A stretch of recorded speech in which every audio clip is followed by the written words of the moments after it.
was a leader of this polygamist sect of Mormonism, that he had several wives, a lot of children as a result of this, but he also engaged in murder. He ordered the killings of his opponents in many cases, and he just really a disturbed person, to say the least. Ended up going to prison, dying there as a result of this. But and movies have been made, books written about him and such. Well, as I say, he had a lot of children. One of them was Anna LeBaron. That's right, Ervil LeBaron was Anna's dad. Well, Anna's written this book entitled The Polygamist Daughter, a memoir. It's from Tyndale Momentum Publishing, and Anna LeBaron joins me now. Anna, thanks for being with us today. Hi, Bob. It's a pleasure to be here. Thank you for having me. Thank you. Some people may not be familiar with the case of your father and what happened here. So first, just kind of give us an overview of who this man was. I think he was like 13 wives or something, but I'm not exactly sure. And somewhere around 50 children or so. But give us just an overview of what happened with him, and then we'll get into some specifics about your life. Okay. He did have 13 wives and 60 children or more, depending on how you're counting and who's counting. Mm-hmm. And we grew up in a cult, for lack of a better word, in the fear of the law, because he was guilty of several crimes and hits that he had ordered on group members that dared to leave the cult and that had information about the criminal activity that he was engaged in. And he was a follower of the original teachings of Joseph Smith, and he took them to an extreme and practiced them at an extreme level. What I will say is that the modern day LDS Church disavowed polygamy in 1890. So there is a big difference between the way the modern day LDS Church practices their beliefs and the way my father practiced his, and the things that he did, and the ways that he believed the original teachings. Right. What was...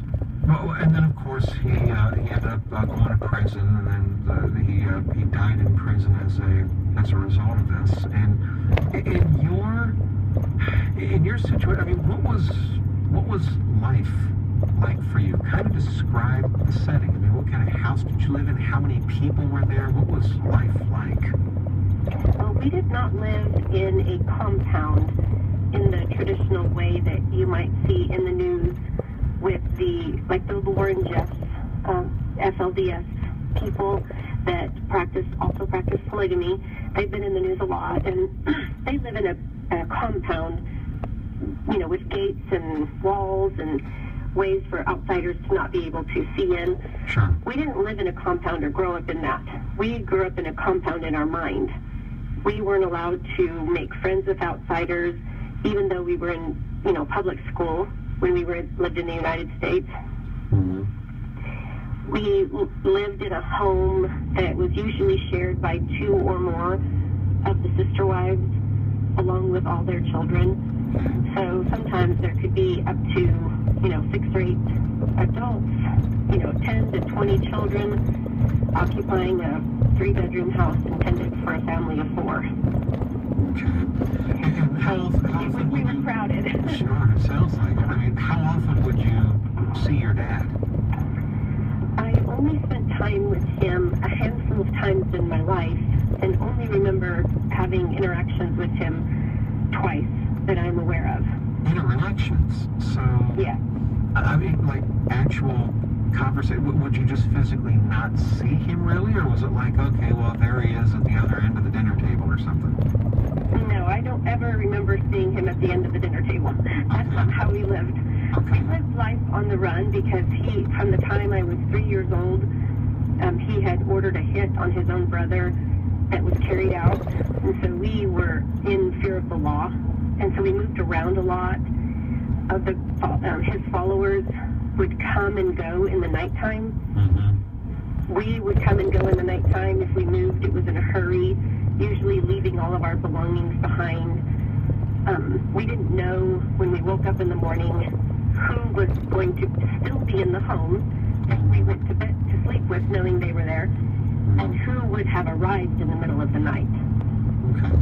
And so there was no stability, there was no structure, there was no predictability, and no roots at all that we could speak of in our lives and how we grew up and how we were raised. So it was a very transitory life, and we lived in abject poverty. So, you know, my mom was on welfare, which was obtained fraudulently because they weren't allowed to say who the father of their children were, which is very common among polygamist families because polygamy is not legal here in the United States. And so having all these women claiming that the father of their children is the same man would have put my father on the radar of the police and the FBI and the other authorities that were after him in the 70s and 80s, early 80s. Sure. No, that's a good point. Hang on just a moment. We'll pick it up from there in a couple of minutes. More with Anna LeBaron in the book again, folks.